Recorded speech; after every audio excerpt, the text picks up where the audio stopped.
Good morning and welcome to the commencement exercises and moving up ceremonies of Paulette College. Because today we celebrate the accomplishment and academic achievements of our students amid this pandemic. Kahit na tayo ay nasa gitna ng ganitong sitwasyon na kung saan ay may kinakaharap rin tayo na pandemya, ay hindi kayo tumigil at hindi kayo huminto sa inyong mga pangarap na ito ay patuloy pa rin na makamtan.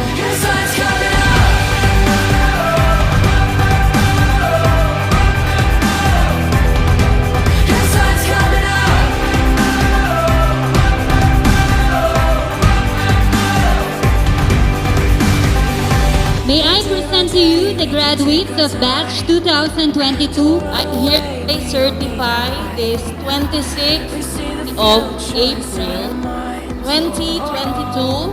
By the virtue of the authority delegated to me as president of this school, I hereby confirm your promotion to the next level of education. Batch 2022, you may now receive your diplomas. Congratulations.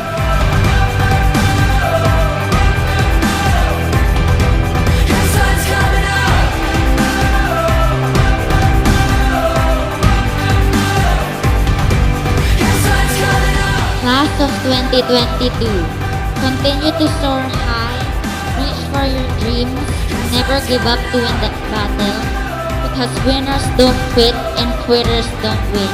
I believe the street graduation is not the end.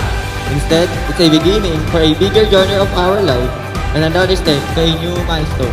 It is not important how fast or slow we achieve them, but the most important thing is that to learn, work hard, and surpass all the complexity that will come our way.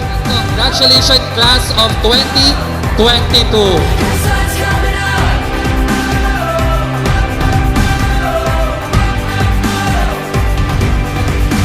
Maging sa lahat po ng mga magulang na narito, na nandiyan, na kayo po ay kaisa sa pagtataguyod ng pangarap ng inyong mga anak na makatapos, makamtan ang kanilang mga pangarap, maging kung ano man ang kanilang nais, plans to give you hope, bigyan kayo ng magandang pag-asa and a future, magandang kinabukasan.